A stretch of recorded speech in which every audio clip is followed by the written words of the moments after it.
Thank you so much for joining us. We'll wait a moment or two as folks log in.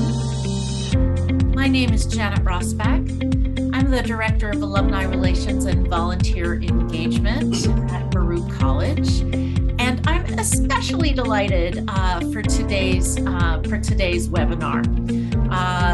As you all know, we have been in the virtual space since March 2020, and we continue to host a wide variety of events. And one of the great benefits is that we get alumni from around the country and sometimes around the world to join us. And I'm very excited about today's program about our nonprofit leadership Waltz conversation. And I know many of you are already in the nonprofit sector or are board members yourselves. And we have already had a very dynamic conversation just preparing for tonight's panel. And I hope you will share your thoughts and insights by sending me a message through the chat or typing your questions into the chat. And I will interrupt appropriately or wrap up with our Q&A section at the end of this program.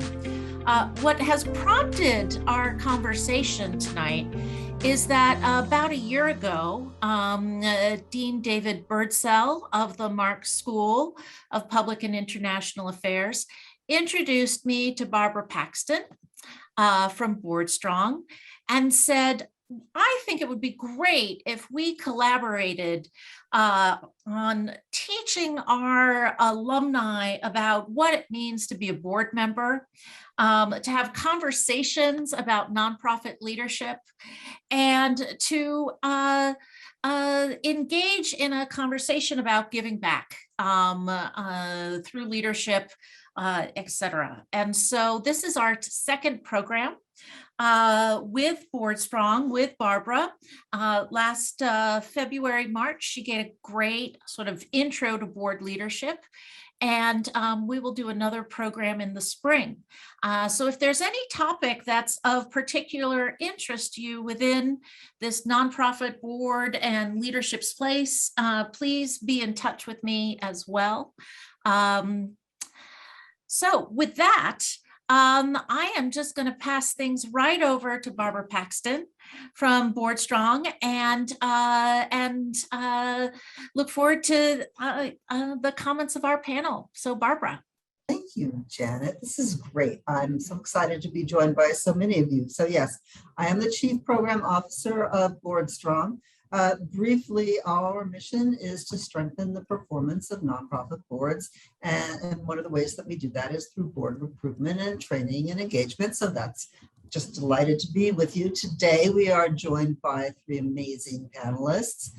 Gary Bagley, who is the CEO of New York Cares and also is a board member himself of Points of Light and the National Urban Ogon there, who is the vice chair of the Charles B. Wang Community Center, and Caroline, who is the president of the board of Just for Success New Jersey and was the head of Christie's global practice. So our goals for today are pretty basic. You know, we want to give some insight and advice to those of you who are on boards or who may be CEOs. We want to encourage all of you who aren't on boards or maybe were on boards to think about joining, because board service is just an amazingly rewarding way to spend your time and an amazing way to give back to your community. We want to talk a little bit about what it takes to be a good board member, and we want to spend time with these three fantastic people. Then towards the end, I'm going to show you my board matching platform, which will help those of you who are on boards looking for board members or vice versa, show you how we do that with our matching platform, and we'll also have some questions. So opening up, why don't we start with you, Ogon? How did you find your board? And would you say that you're more of sort of a hands-on managing board or a governing board?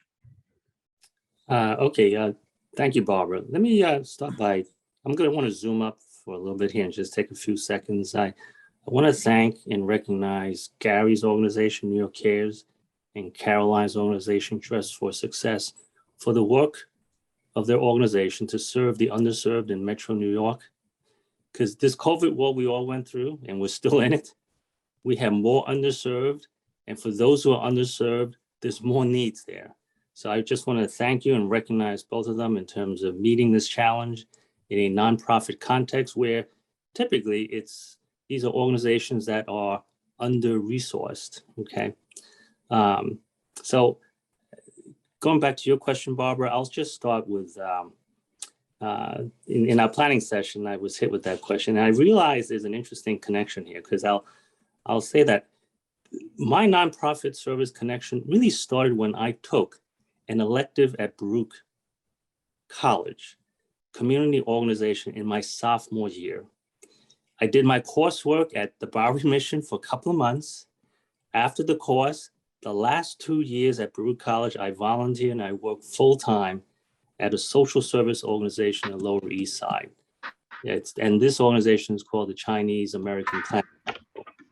After I graduated, I joined KPMG. I started my business career, and this same organization asked me to join the board as one of the youngest board members and to chair the finance committee. 35 years later, when I was getting ready to retire, I had two goals. One was invest in the next generation, which is why I teach a strategy course at Baruch. And the other is to improve the community. And right when I was retired, the then chair of the Charles B. Wang Community Health Center, and I'll refer to this individual as Ken. Ken, my longtime friend from our respective Chinatown churches, reached out to me and asked if I would like to serve. So my introduction to nonprofit service continues from 35 years ago. Pretty amazing. What a great career. Thank you. Caroline, I think you're a little more recent to your organization. Why don't you share a little bit? Thank you, Barbara, and thank you all. I mean, I agree. I think we're representing some wonderful organizations today, and I think we're all making an impact at a moment that is incredibly challenging for all of us. Mine is more recent. I have been committed to women's leadership for a long time, but in a corporate setting.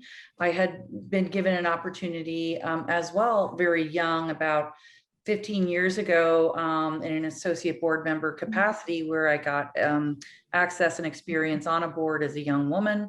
And I was treated very kindly and given a lot of exposure to it, and really enjoyed it. But this last January, I decided to take a year off, really switch and look at my career. And I wanted to invest in several things, my family, myself, but most importantly, my community. And I wanted, the biggest thing I had lost leaving my company was a women's leadership network I had set up 15 years ago. And I really wanted to pursue that further. And I had a wonderful opportunity with Dress for Success in New Jersey, where I live, that needed board leadership. And I went through a very thorough process and have never looked back since I started in January. And we've just launched our revised strategy for the next 3 years. They've done an incredible job in surviving the pandemic and thriving. I encourage everybody on this call, and I'm sure there are a lot of people on this call who are already doing that, you do have the time, you do have the ability to access, and it's really worth it to be able to give back to the community. So I've enjoyed it. Awesome. I really am so grateful to be here. That's awesome. Gary, I'm going to turn it over to you, but I'm going to remind the other two that I'm hoping this is, an organic conversation. So please feel free to talk amongst yourselves. Don't wait on me to call on you if you have some thoughts.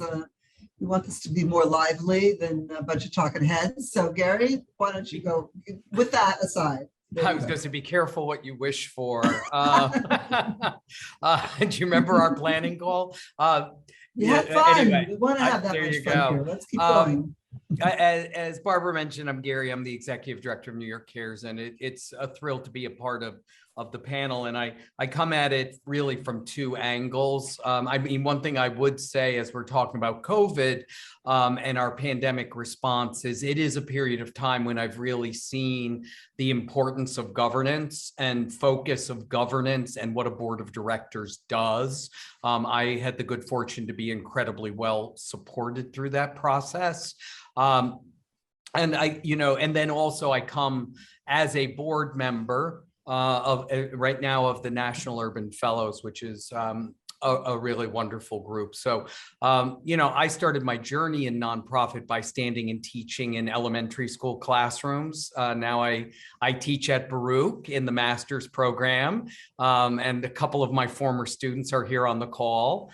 And just for everybody here, teaching first grade and teaching 35-year-olds is not all that different in all the right ways, So anyway, that's what what brought me here. And I'm thrilled to share whatever little bit I know on this topic. Actually, Barbara, I'll circle back. I just want to fill out some aspect here of my background. I'm 5 years on the board of the Charles B. Wang Community Health Center. It is a federally qualified health center. Its mission is to meet the healthcare needs of the underserved of Metro New York. We service anybody, but the focus is with Asian Americans, principally because of our location. And we have hundreds of thousands of patient visits a year. Now, currently, and I'm saying this really for the audience, where if there's questions later on, feel free to get in there. Currently, I'm vice chair, and I'm also the chair of the audit committee. And that's for Baruch folks, because somehow we're always in accounting and all that. That's one aspect of it. And recently I was chair of you guys on our boards. Yes. So recently I've been chair of the CEO search, which resulted in a hiring of a strong CEO, which also increased the diversity of our leadership. And I'm also on 4 of the committees: strategy, finance, board development, and capital projects. So I'll leave it there just so that later on, if there's any questions that connect to that, just have at it. Thank you. That's really great. I think what I'd love you to share a little bit of, though, is when we talked before, you talked a little bit about working with your fellow board members and your CEO on a strategic plan and sort of balancing your role as a board member with with the staff, et cetera. Could you just chat a little bit about that and how you balanced your management, skills, et cetera, while also recognizing what your role was as a board member? Yes, good question. Thank you. So let's get back to the title of this thing here. This is the Leadership Waltz. All right. So now, once upon a time, I did take ballroom dancing. Once upon a time. All right. So here's the gig. Clearly in ballroom dancing, there's a distinct role for the leader, a distinct role for the follower. You have to stay in those lanes, because otherwise, other than stepping on each other's toes, it doesn't look good. Now, that being said, this waltz, there are moments where the follower, because of what's happening with where the other couples are, the follower turns into a leader. And the leader needs to pick up on those signals, because if you don't, you're going to collide in folks, and that too doesn't look so good. So I'm using this as a way to describe this here, because board members, the important aspect to recognize here is that we're in governance, all right, and that's a different skill set. And I'm describing this because if you're from a for-profit world, you're from a public company, there is a certain way of, call it, and you're in management. Your second skin, all your muscle memory is to manage, okay? So when you're dealing with issues at the board or committees, your instincts is to manage. And that's something you have to gut check and back off of, because your real learning is to govern. All right, so I'll leave this with one thing to keep in mind. For example, one trick of the trade is start to ask what questions. So what questions turn into, well, what is the outcome we're looking for? What is the best practice? Instead of asking about how questions, how are you going to do it? Because when you go down that track, then it turns into you're in management again.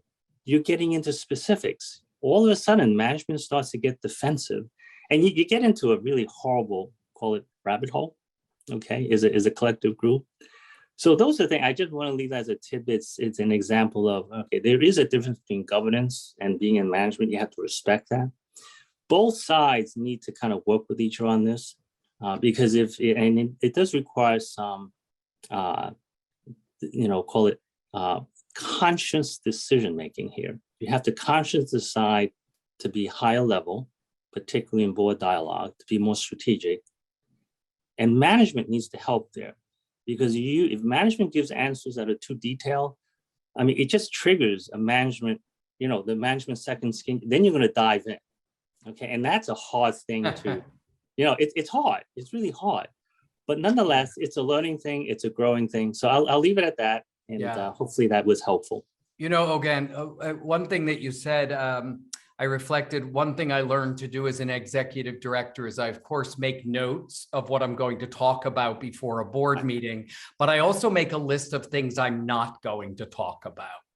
Right. Because those are the things where people are going to ask for details, or we're going to, as you said, go down some rabbit hole.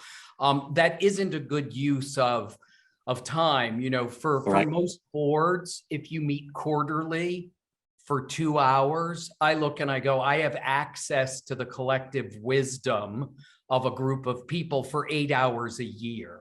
Right now, I have committee meetings, I have different, but when I think about only having, say, 8 to 10 hours with the group as a body, right? You don't want to waste that time, especially on things that aren't important questions for board. The only other thing I'd add, and I'd be curious, Caroline, if you find this, is that this question of what is governance and what is management, there are things that are crystal clear, right? And not up for debate. But I would say with my own board president, sometimes our check-ins are the question of, is this for the board? Should I take this? Breaking out what parts is this governance or is it management?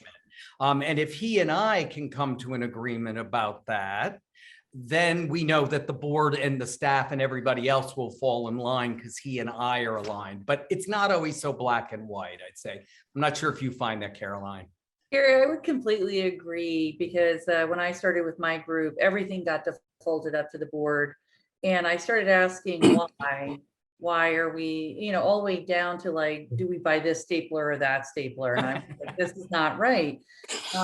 It's a great question around, can you and your president of the board and the CEO, executive director, make decisions together? In my experience, you can, if you have the trust of the board in either the executive committee or the president of the board executing against a strategy or a plan. But it is a constant conversation. And I would agree with you as well. One of the things I've worked heavily with my executive director is don't share too much because if you share everything, then you do bring people in by nature because you have people around that table who want to understand more about it. But at the same time, you have that struggle, you have that push-pull of, I don't get enough information. I want more information. I want pre-information. I want secondary information. And I think that's quite exhausting, at least in my organization, to the executive director. And because everybody wants it in a different format, everybody wants it in a different space. And I think as a board member, you need to be cognizant of that and you need to be sympathetic. Right. And I think the second thing is you also need to check at the door your expectations, particularly if you're coming in from a corporate world of this is going to happen, this is going to happen, this is going to happen, or this is how we do these things. There needs to be a little bit more empathy and understanding and balance and how you challenge and say, we need to do more or we need to do this, but also understand resources, allocations, and really the ability of the team to do that. Because I think it's heartbreaking to me sometimes because I can see my executive director's time absorbed phenomenally with a board member's interest request or whatnot. that I have to step in to do versus like, really, we're here to serve our clients and the people who need us the most. Thank you. And do you have Caroline, any, sorry. I'm sorry. Actually, Carol, I'm glad you brought that up because, as board members, particularly if you're from a for-profit public company background, we have to understand, we have to have the empathy to understand that most nonprofits, they're under-resourced, okay? So when we tap the time of the CEO, the executive, or anybody in the staff level, you have to have that little self-check that, okay, what are we pulling them away from? So, and really, it has to be something that's really pretty meaningful. And it's not an ego play, by the way. You got to check your ego at the door and all of this. So I'm glad you brought that up, Caroline. That's a very, very important point to make. So, but let me ask you, I think, all of us have been in a position where we have a brand new board member who's just really eager and really enthusiastic. What has been your experience of trying to sort of keep this person engaged while also helping them understand that they are exceeding what their real responsibility is in the organization without alienating them, or making them feel like, without alienating, let's just leave it at that. I'll just add that, we just started this past year. We've started a formal mentor program for new board members at the Charles B. Wine Community Health Center. I formally mentor one. I informally mentor another new board member. And first of all, I'm going to say this: they care. They care a whole lot of the organization. They really, really care. But nonetheless, as you're getting into a board role, particularly when you're coming from a for-profit, large company background, there's certain expectations you have. And it's really to kind of talk them off the ledge sometimes and to really kind of let them know. And by the way, one of them was like losing sleep because oh my God, I can't sleep because and it's really kind of elevate them. Okay, what's most important here? What's strategically important? And this other stuff, and I don't want to kind of downplay it too much. Like, perhaps it's not as higher ranking, as really strategically where we headed and how we're shaping it. And by the way, we were in a process of doing a strategic plan. So there's also patience needed. And I'm going to call it what it is. I think non-for-profit organizations, there's an incredibly long, some have a long legacy. The one I'm from has 50 years. So there's this legacy that goes from a mom and pop to where we are right now. And we're pretty big now.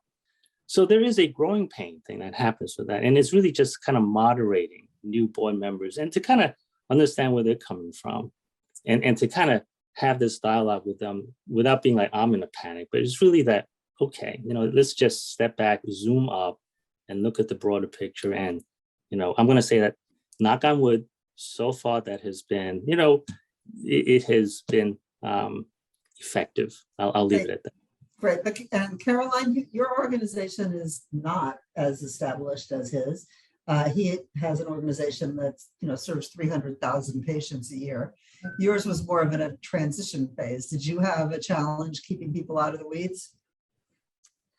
Yeah, well, I would say Dress for Success Worldwide does serve about 1.2 million women. So it's a larger thing, but we're an affiliate structure.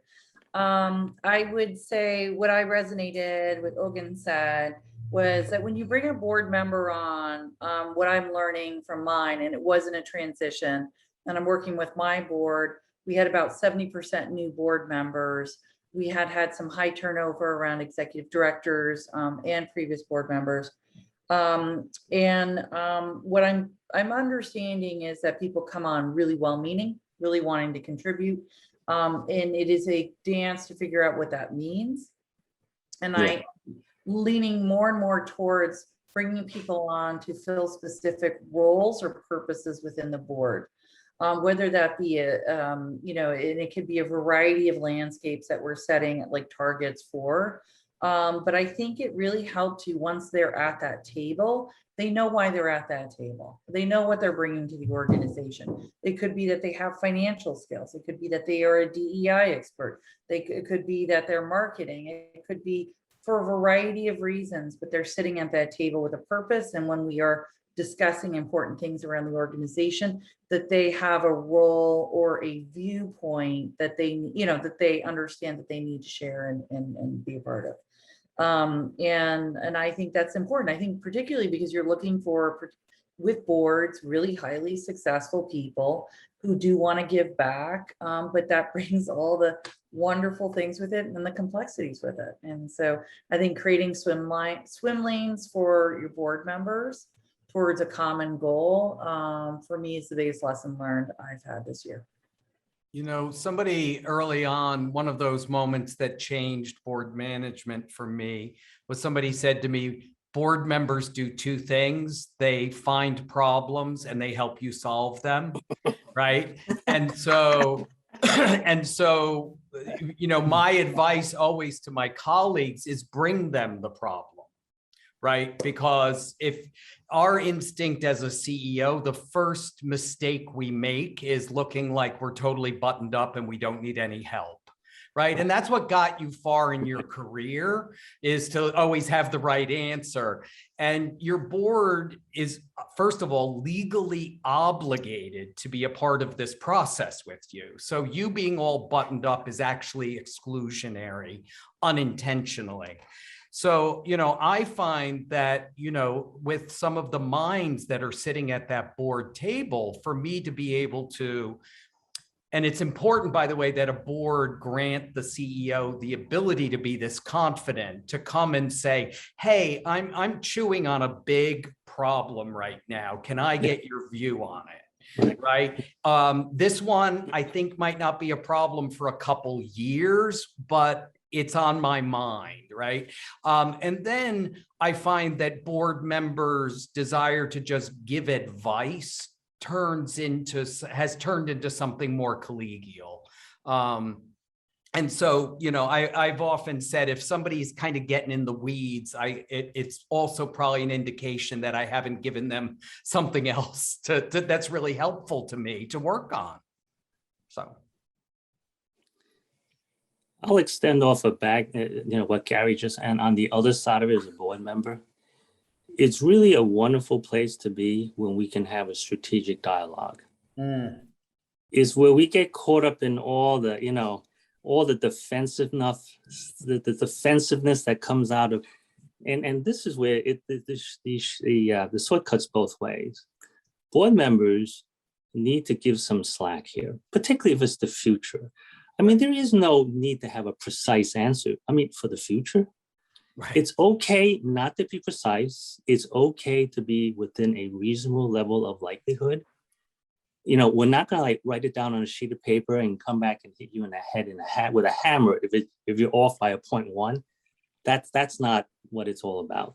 So there's that trust factor, and it's important to kind of cultivate that so that we can elevate our dialogue. And the topics, the area you're getting in, that's really the wonderful zone of having this dialogue where we can, just take it a step up. We're playing offense, not defense. We're not doing this compliance stuff of approving the annual budget, approving the auditors or whatever. That's defensive. That's compliance stuff. I mean, that's boring stuff, by the way. And I speak as an audit chair, okay? What's really more fun is offense. Offense is strategy, it's growth. And as part of that, it's not about perfection. Things are going to happen. Nobody is perfect. And board members need to know that it's not about flawless execution, and kind of get away from the how, but get into the outcome, the what. What is the outcome we're looking for? And kind of shift away from the how. But management has to help us to do that too. That's great. That makes a lot of sense. So why don't you talk a little bit about whoever wants to, onboarding people? How do you bring them in? How do you help them become strategic board members sooner rather than later, and make them feel really bought in? Especially when someone like you you've been on your board for a long time. Caroline, you're very experienced. You both have a lot of depth of knowledge of your organizations. I can jump in just very quickly on onboarding from my perspective, and I'd say like with staff, the best way to improve the onboarding process is to have a good outboarding process. So, you know, when board members leave, I do ask them, like, what could have helped you start as a board member more effectively? Like, what do you wish you knew? And I found a lot of, you know, and this happens on a lot of boards, people spend the first year trying to figure out what's going on around them.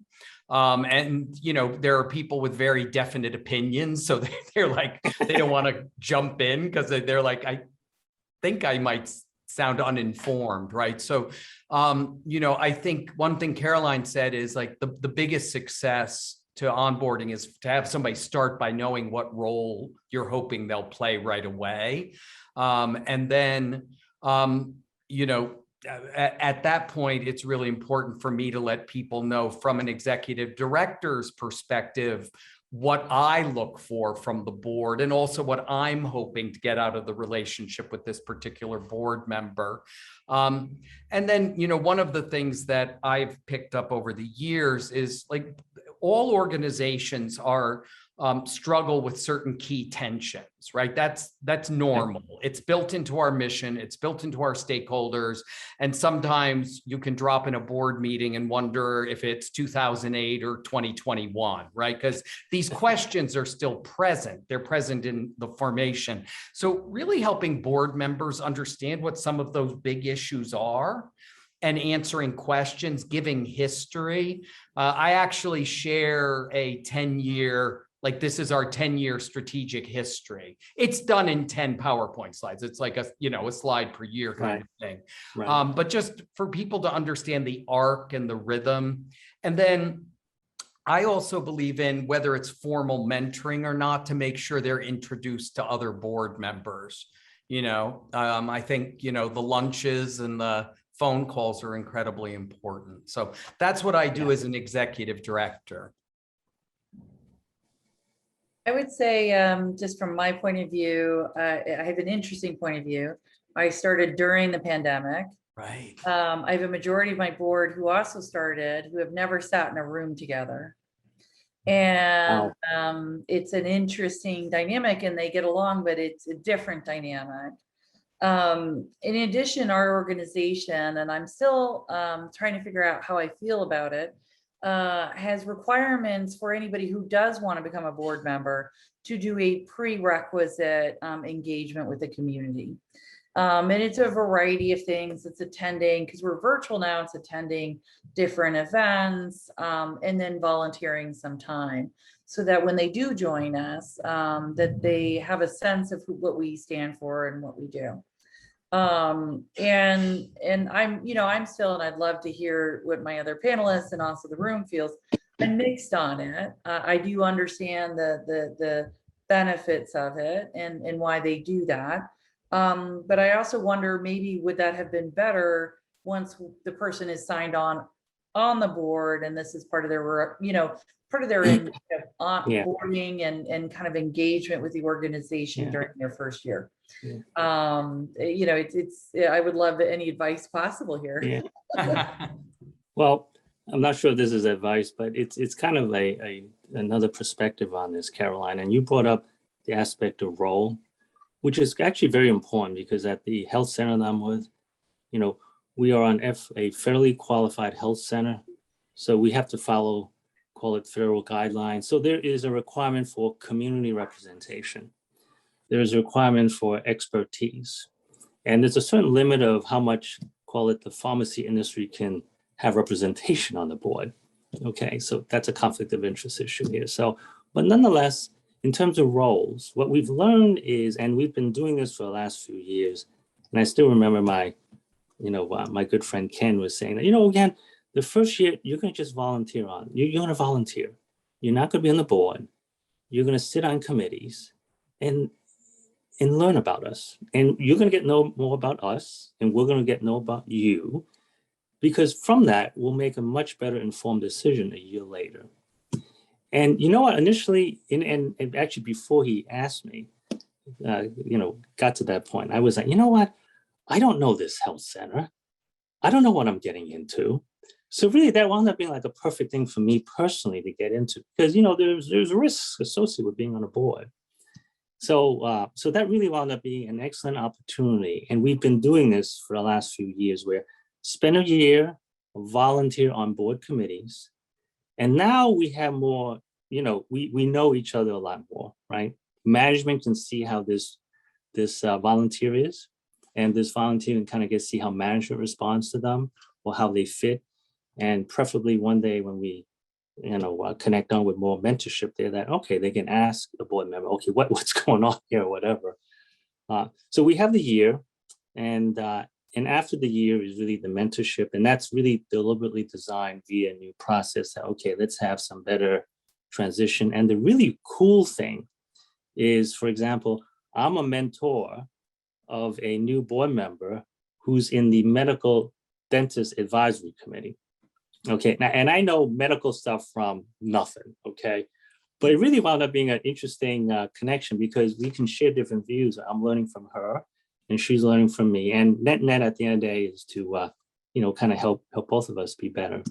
So anyhow, those are some of the things that we found have been working for us, although we still have things, and there's things to improve and all that. And from all that, we get some feedback from, our executive director, and all that it winds up being net to the good in terms of the process. That's really great. But in some ways, when you think about it, and I'm interested in what the rest of you think about it, that's kind of that's evidence that you're already a pretty established board, that you can identify someone and then ask them to take a year to learn more about your organization. And you have to sort of balance, are you recruiting people who are passionate about your organization or right. passionate about your cause, and then you want them to join your board and become passionate about the organization that their cause is passionate about. I'm not sure if that was grammatical. I don't know, Gary, Caroline, do you have thoughts about that? The one thing I would add, and I think it goes to both points, is I think, I do think of, because New York Cares is a focus is on volunteer management. I always remind myself that board service is the highest form of volunteering that you can do with an organization. So I think it's also therefore the most individualized. So when I find people want to say, oh, you have to volunteer on a project before you go to this step and before you go to that step, I tend to pull back, and this is just me, but I tend to think of a checklist of things that I want to happen. And then based on the board member, their background, how familiar they are with the organization, right?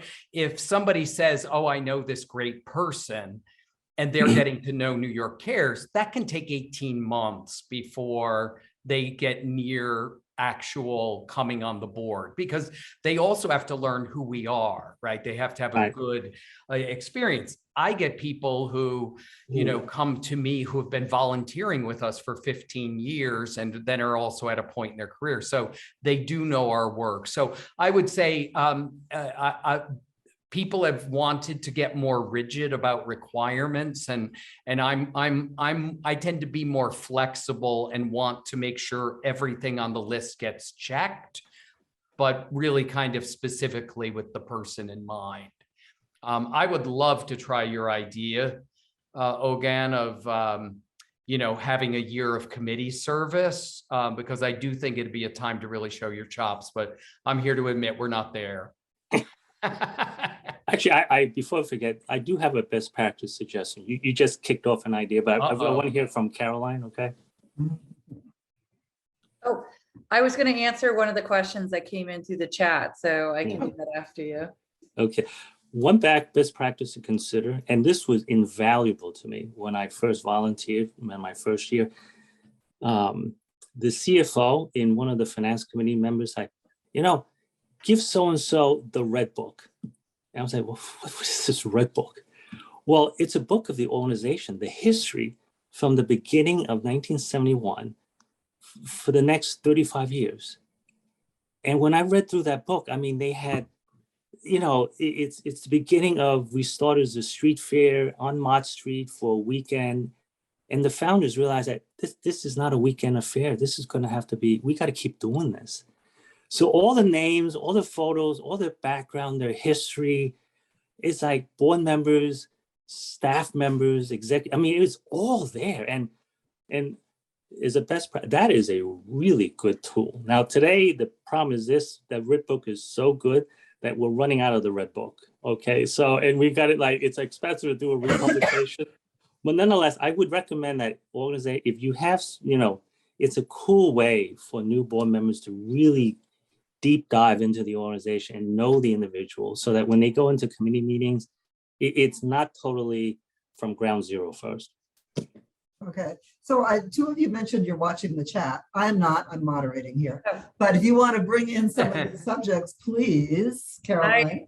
I just saw on the chat, because I've just done this. I was very excited about associate board member roles or an associate board. And I have been playing with this concept a lot within my group.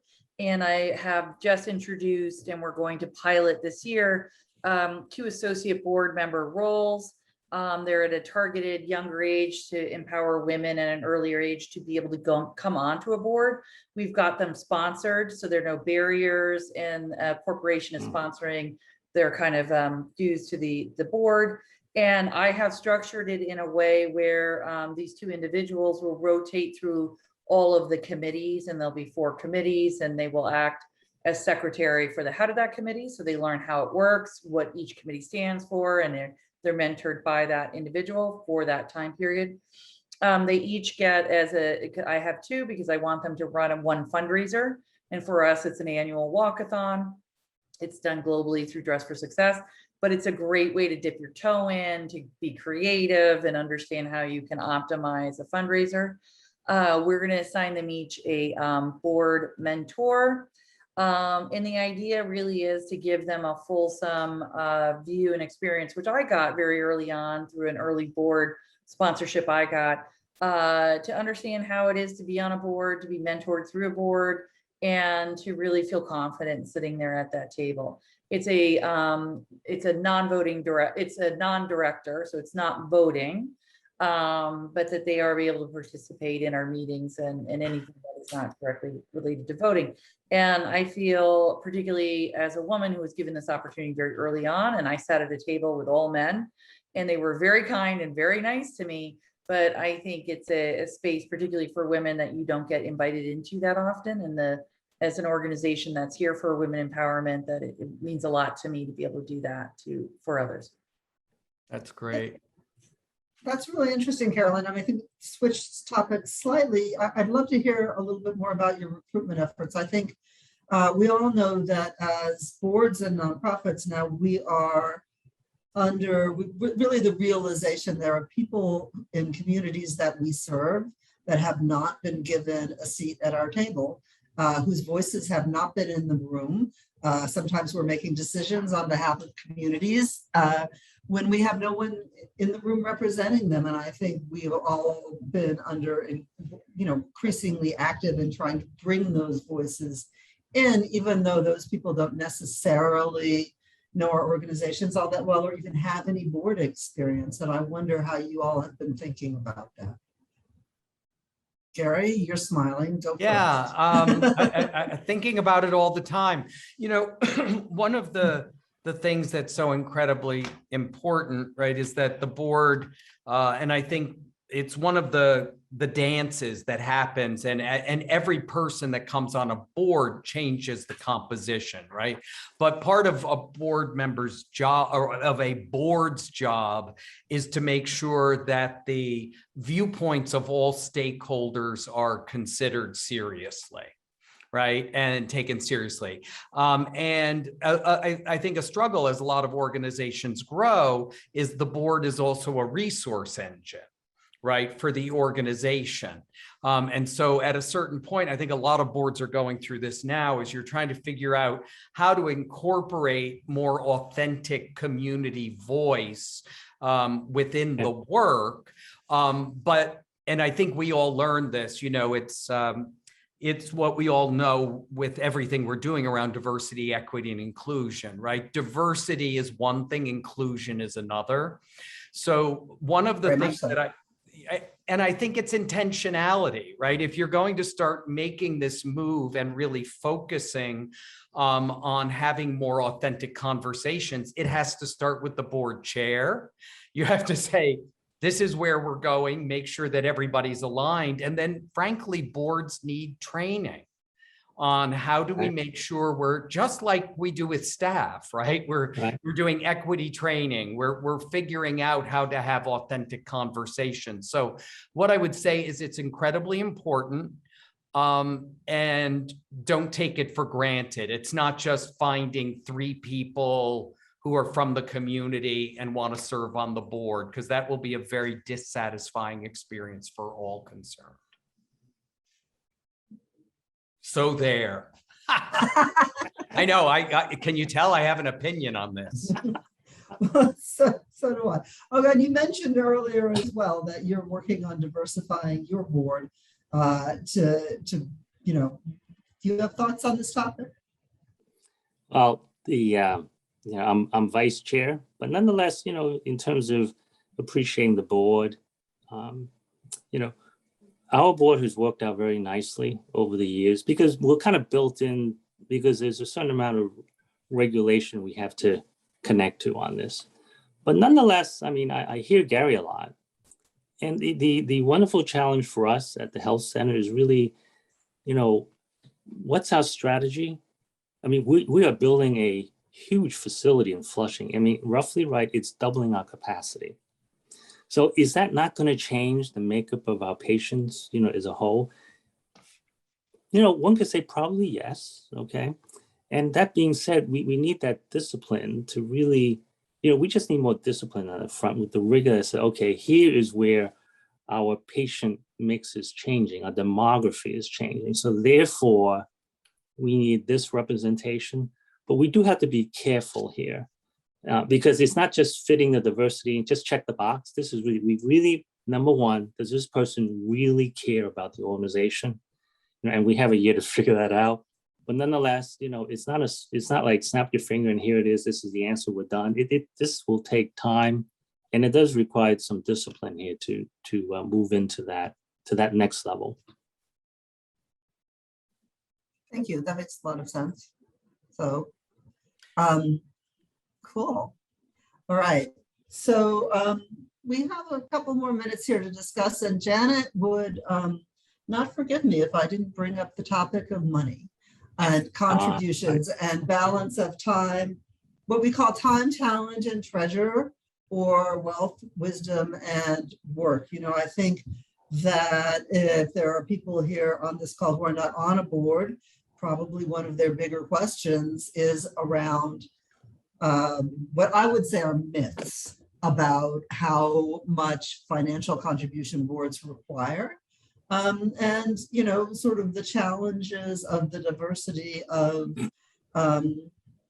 you know, that balancing those 3 things, the time you give, the money that you give, and the skills you bring to the table. So I'd love to hear, Gary, you want to kick us off a little bit with how you think about that?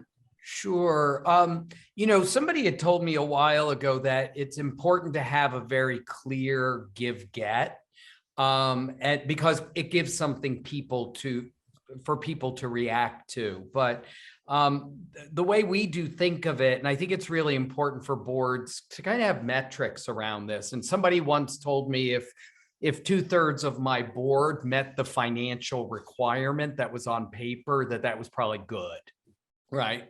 And the way I think of it, and this goes back, I can't, you know, underscore enough what Caroline said about board members understanding why they're coming on a board, you know, so we're at a point where, you know, we would list a give-get as $50,000 at this point in our growth. And so the way I think of that, when it's not about financial, is I want to look at folks who are adding $50,000 of value. I want to be able to quantify that, whether it's access to a certain industry that we're not connected to, whether it's community ties that are that valuable to the strategic conversations we're having.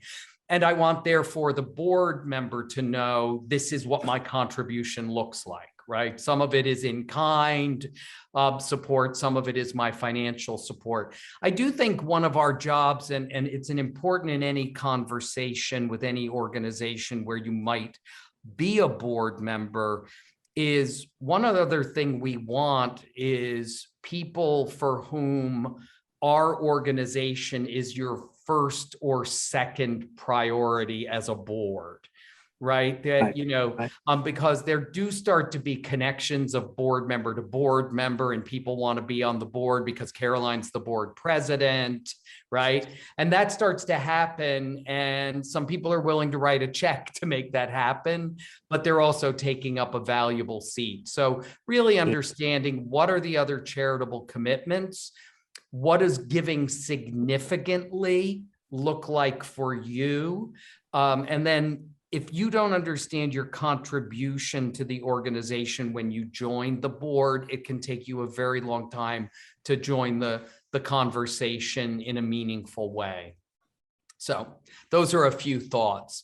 And then, by the way, just like crassly, I do research on people, so I understand what their giving has looked like elsewhere. You know, because I don't want to, the last thing I want is in a first conversation is to kind of give somebody sticker shock, right? I want to understand like what perspective are they bringing? What does their philanthropic life look like right now? And then start the conversation from there. Yeah.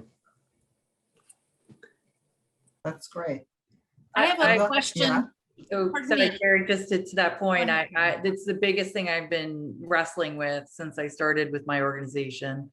We have a certain figure that is given to boards that I have not figured out how they came about. I don't think it's aligned with the level or the size of the organization.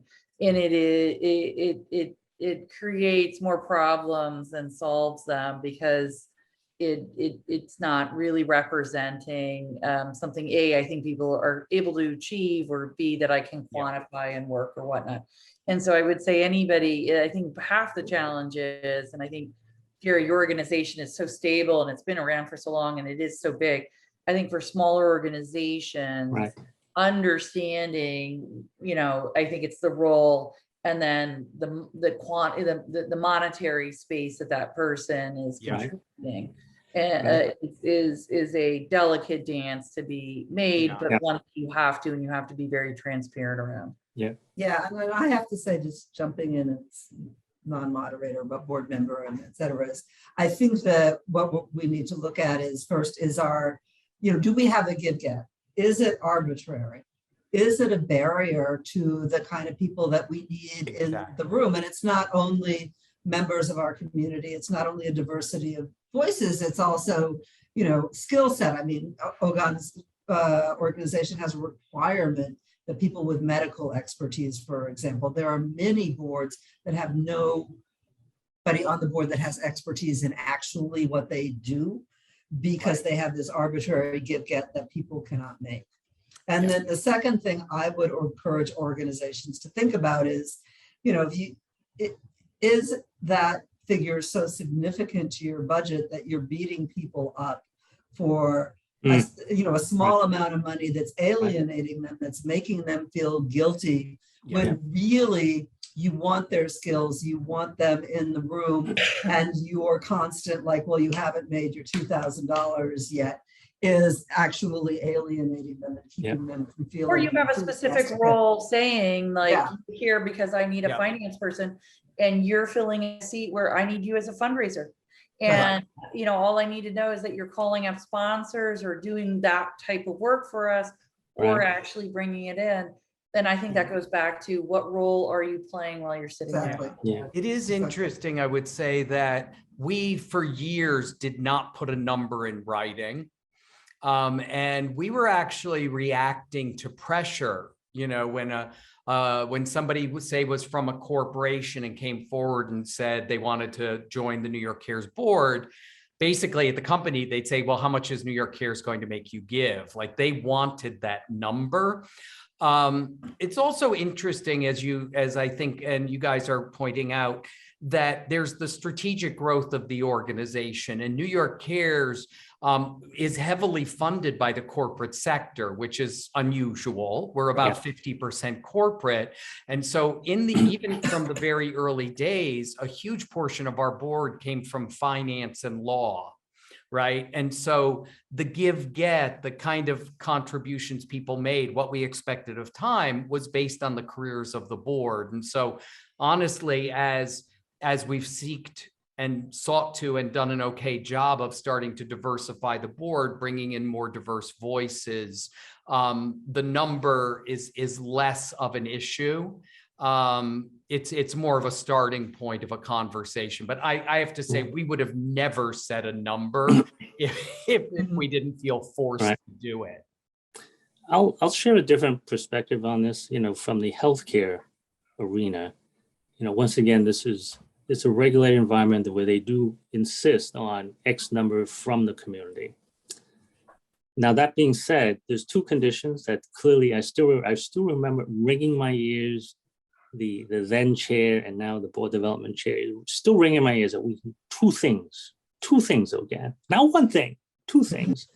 And the first one was they have to be open to being a patient. And that's important because as a patient, now you are, you have a better understanding of our services. So that's one. And the second one is you have to contribute. Now, that being said, we don't have a minimum. And that's not in the bylaws.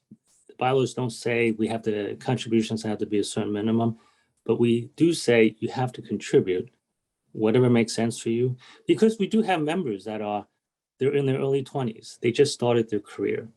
So we just really say that, it's more important for us to, when we look at foundations, we look at funding. So we need to say, it's important for us to say that every single board member contributes monetarily.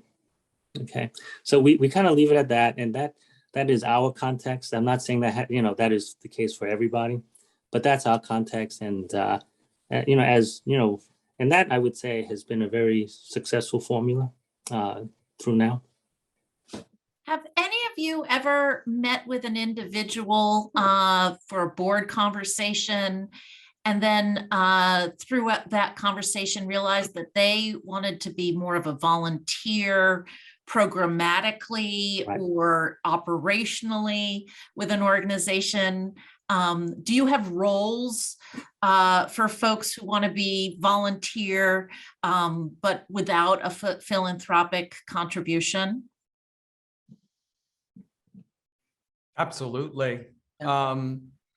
It depends on the person, but I would say we get a fair amount of mentoring for our staff from professionals who are very experienced in whatever area they may be in, aren't yet interested maybe in board membership or started thinking about board. And I think this goes back to what I was saying before, to that question of should a person have to volunteer or not. I think if I have question marks about board, I am likely to say, hey, why don't you get involved in our programming, or you can help in the following ways. And it's sort of our beginning of making sure that our dating isn't speed dating, right? And that we get to know each other and that we don't get married after a week. And so, yes, I would say though, I don't have a list of roles. It's really based individually on the person. And I've gotten wonderful mentoring kind of professional pro bono relationships for our director of marketing and communications. We've gotten technology support. And often that is something we don't have the budget for, a coaching or a strategy relationship for somebody at the director level. So I found that very, very helpful. And then a couple of those folks have turned out like, oh, they'd be a good board member as well, right? Just thinking of it differently. Yeah.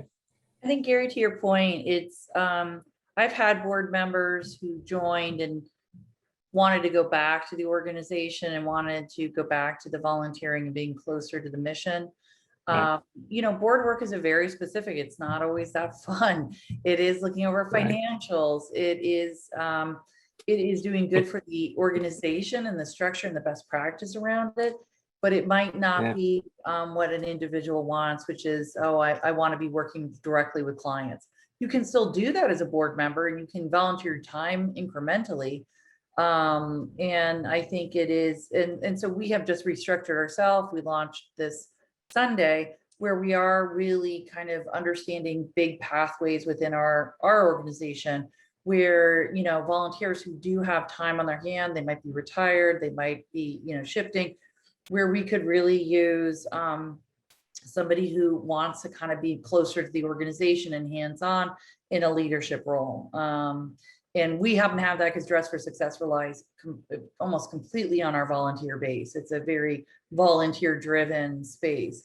But I think it's a great conversation to have with people, whether it's before the board or even when I've had an individual who, while she was on the board this year, very early on, I don't take it personally.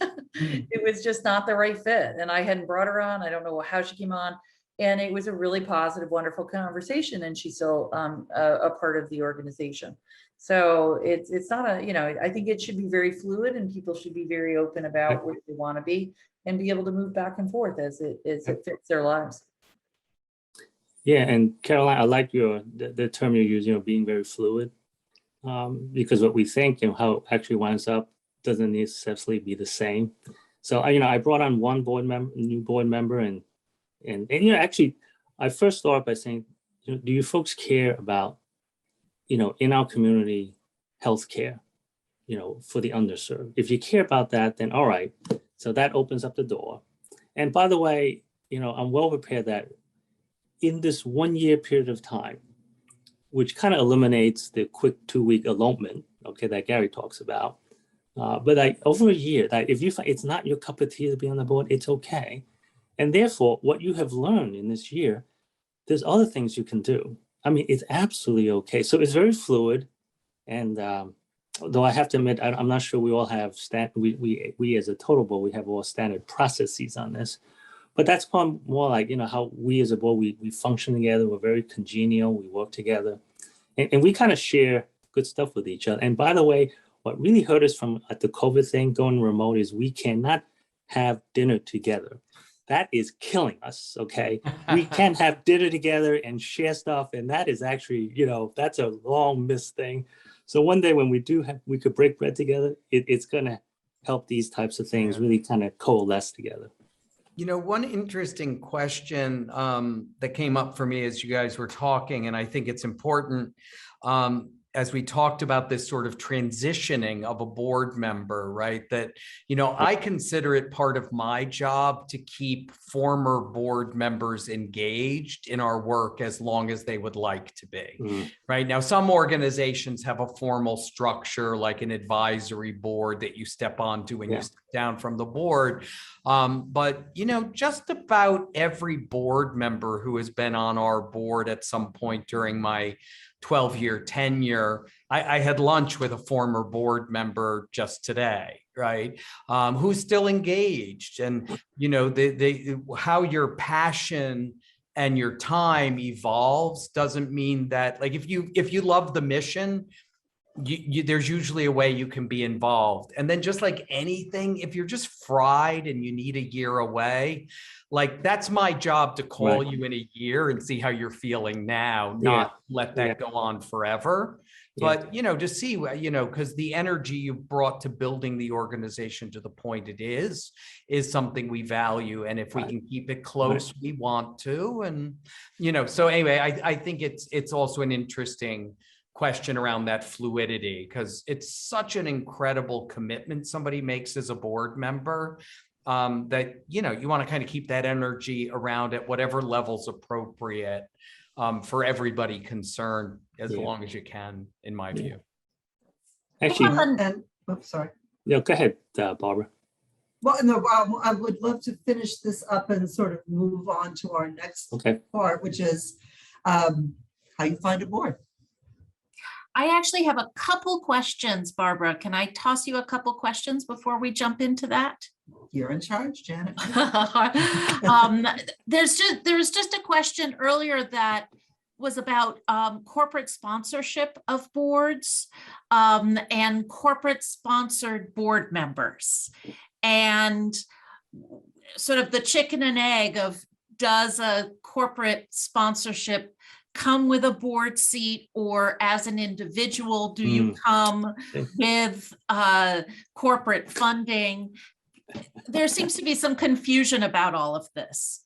Let's let Gary go for that, because the answer is both, and you just want to be really clear up front. One of the, and by the way, the answer is, I would like our biggest donors represented within our organization, if it's a good, healthy relationship. What I don't want is a company who says, oh, hi, Gary, meet whoever, they're about to be your next board member. So a standard we set, and that our board president is very comfortable with, is we just say, we put all corporate members through the normal nominating process, because as we say, if Caroline leaves your company next week, we want this to be a board she wants to be on still, and that still wants her. So we actually, we have succeeded very much in having board members from all of our major corporate sponsors, but there isn't a sense that they're placing somebody.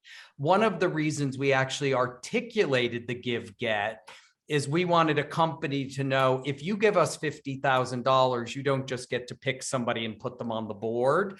That person also has to give personally, because if they leave your company, we again want to know that they're a full functioning board member. And by the way, when people just get kind of plopped on a board, whether it's by a company or a high net worth donor, they can be seen as like a different class of board member, right? And so that's bad for governance to start with. So we still put everybody through a very rigorous process. And I will say our corporate partners in the end have been grateful that we did that. So I probably have spent more time on that question because of the amount of corporate funding we have than any other board recruitment question, in my first 5 years. So anyway, again, a strong opinion. I think I would add, Gary, if you work for a corporation and your corporation is known to be philanthropic in the nonprofit sector, and you are talking to someone about board membership, you want to be clear if your company is willing to contribute to your board service. Right? You do not want, you just want to make sure that you have that conversation. Sometimes, money is a very difficult conversation for some people. And what you don't want, what we sometimes see, is that smaller boards will recruit people who work for major corporations, expecting that there will be some support there, when in fact the corporation's philanthropic efforts are not necessarily to support every single one of their employees. And you just want to make sure that you have that conversation up front. I would agree. It's in both directions, right? Just because somebody works at JP Morgan Chase doesn't mean you're getting a grant. Exactly. Or a table by at the gala. Or exactly. Like none of that is a given. It is a great question, because it's something I'm looking at right now, because we have some major sponsorships where because of rotating staff or changes or whatnot, we find ourselves kind of scrambling to find the next person who's going to secure substantial donations for us. And Gary, I love your insight, because I think it's a push-pull kind of thing, because you want that connectivity to that company, but you also want somebody sitting in the room who has voting ability on your entire organization to have a commitment and a passion for your mission. So it's an interesting one. Yeah. I'll just overview this by saying, for Gary and Caroline, you both are touching on the topic of stakeholder alignment. It's fascinating, and may the force be with you both on that one. Amen. And with that, Barbara, I defer to you to talk about BoardStrong.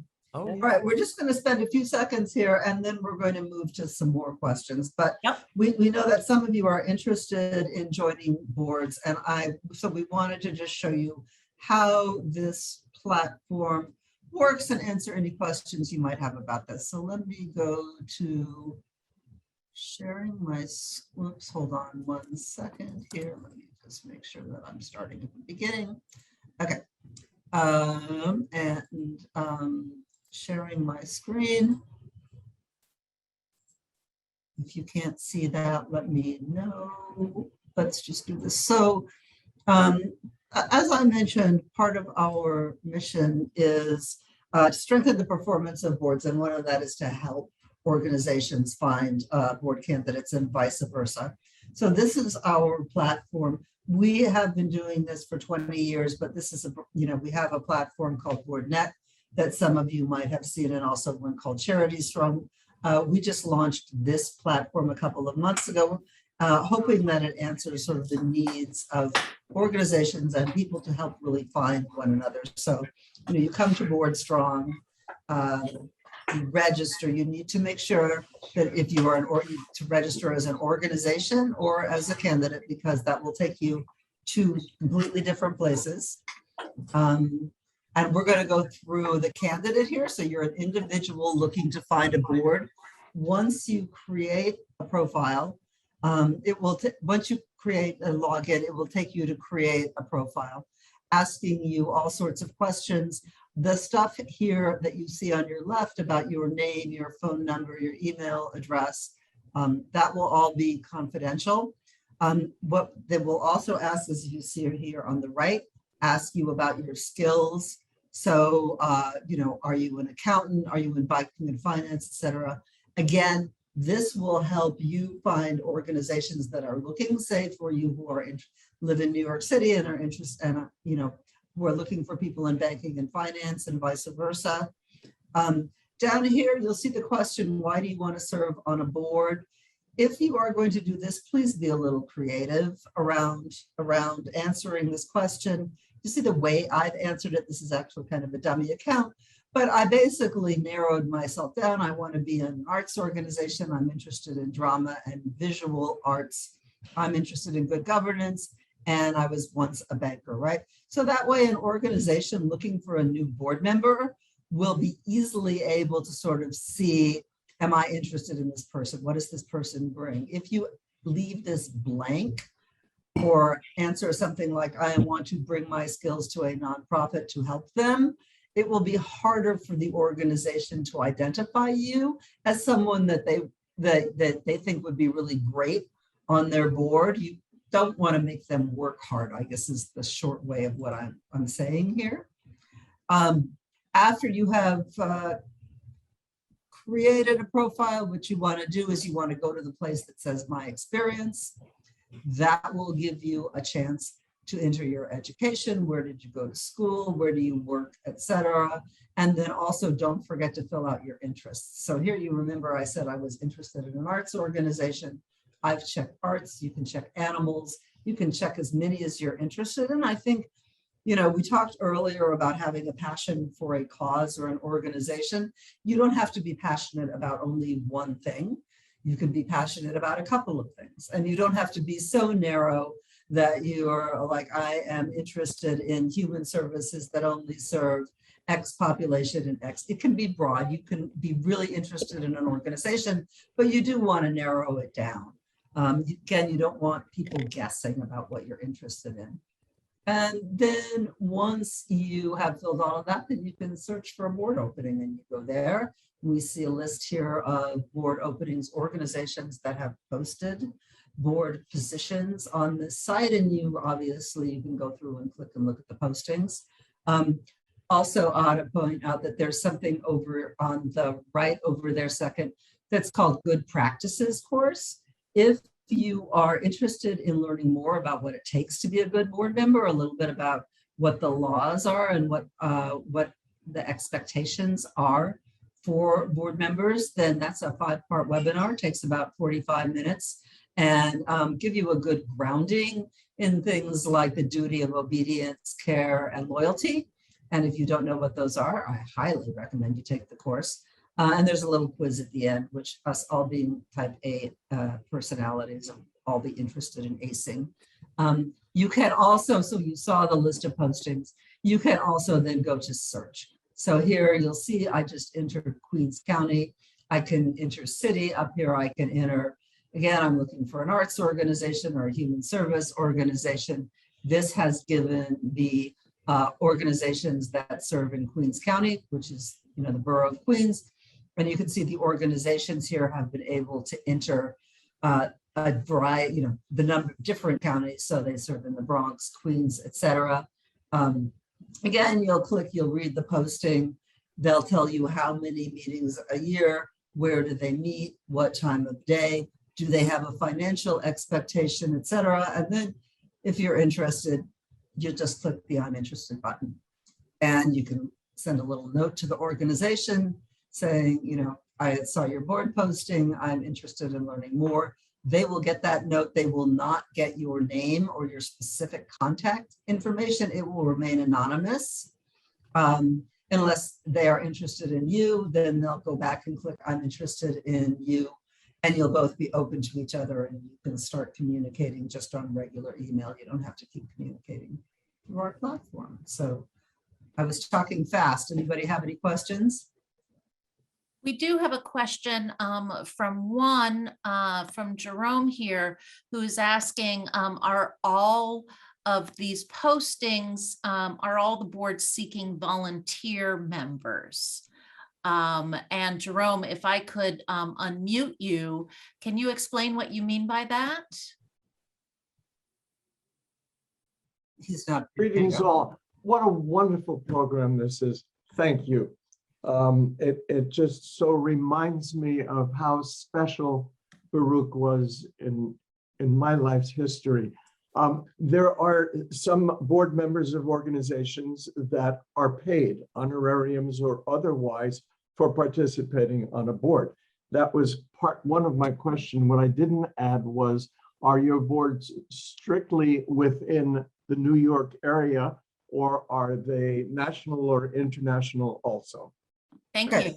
Okay, so the answer to your second question is right now, strictly within the New York area. We hope early next year to make it national. So we're just, again, we just launched this recently, et cetera.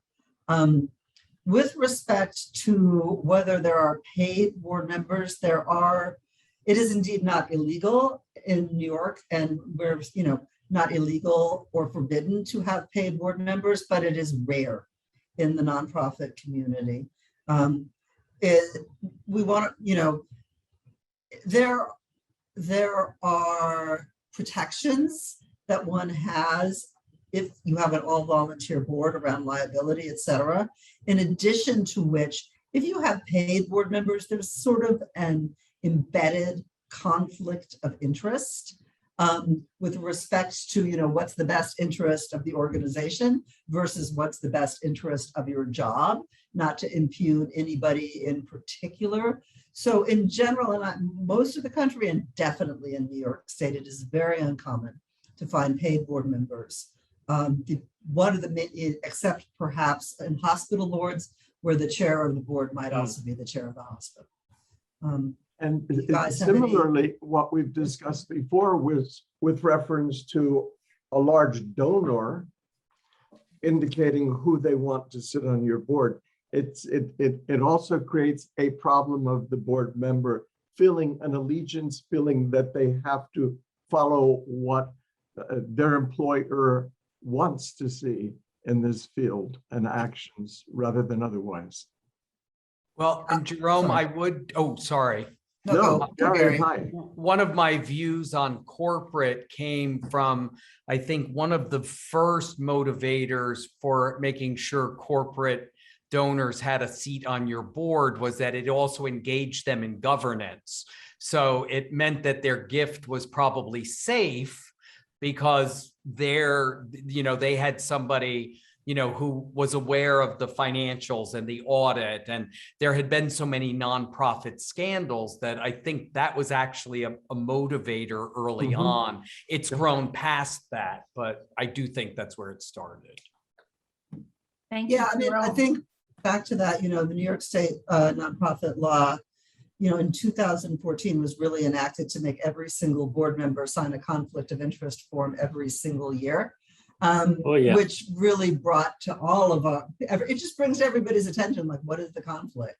What Right. is the conflict? Am I mindful of all of my fellow board members and, how what our interests are in this organization?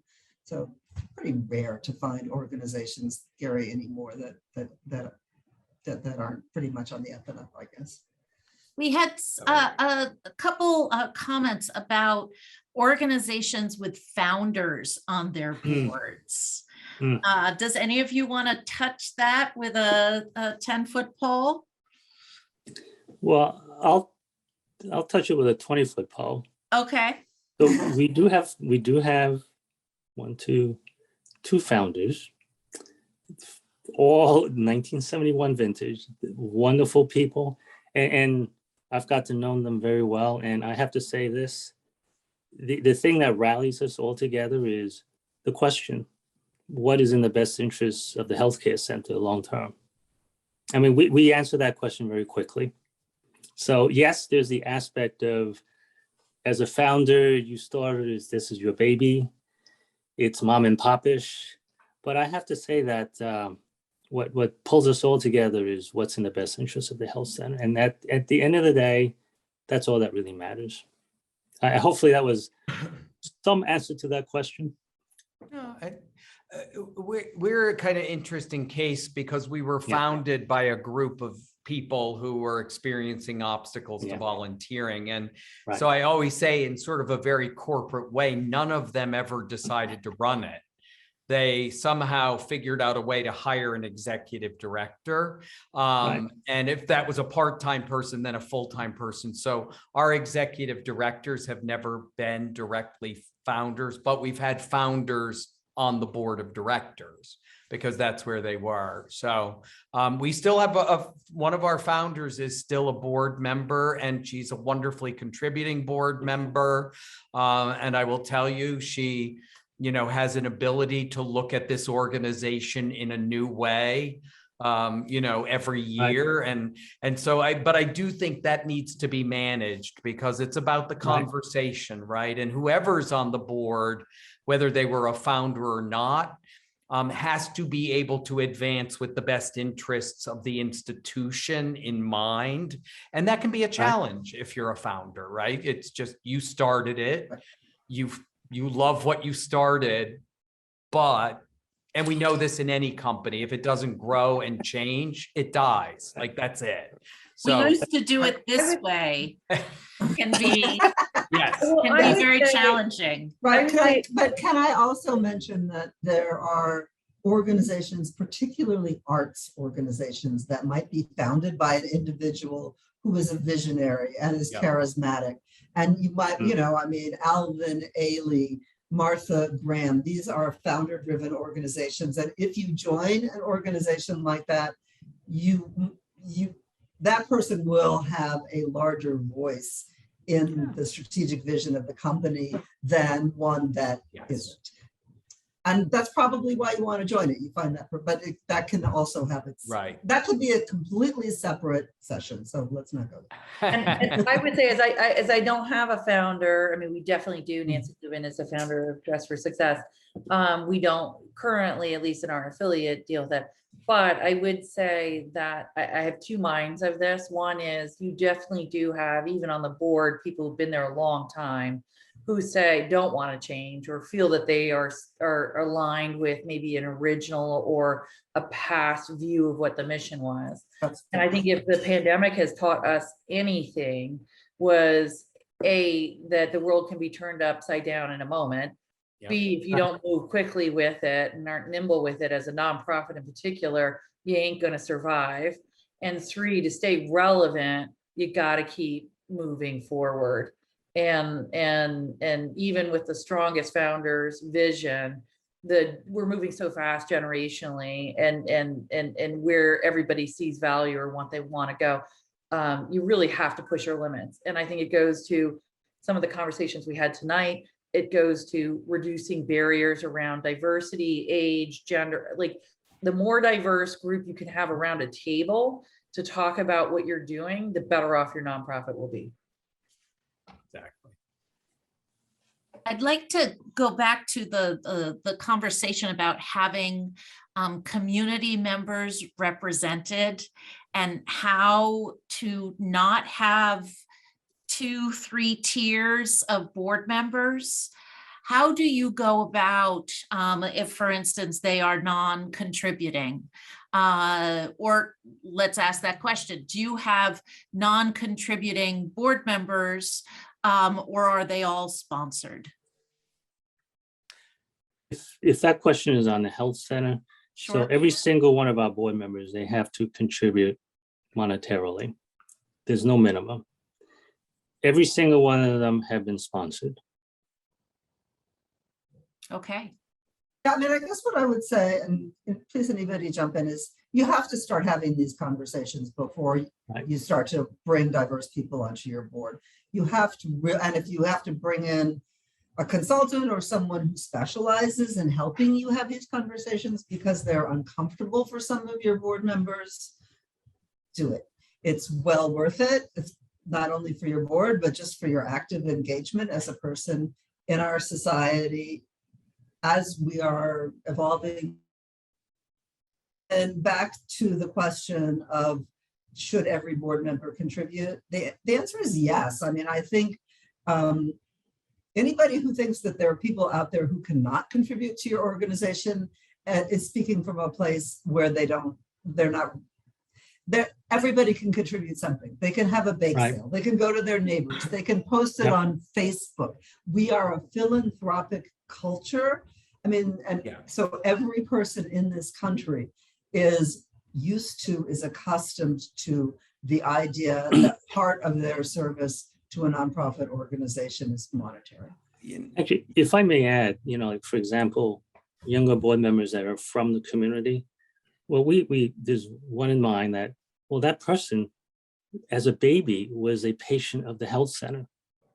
So guess what happens with foundations that we turn to? I mean, she's there with us to communicate our story. And I've got confirmation back that some of the folks who listen to her, I mean, they were in tears, okay? So, I mean, that's precious. That's more than money. That's a fair point. The other thing, one thing I would add as sort of a caution in my own experience is that there is an element of bias in assuming that people cannot give. Exactly. Right. And Right. so it's Right. important to set the stage Yeah. for an honest conversation. Because I just got a $10,000 gala table from somebody I didn't think was going to contribute financially as part of his board service. And I guess he is, right? But,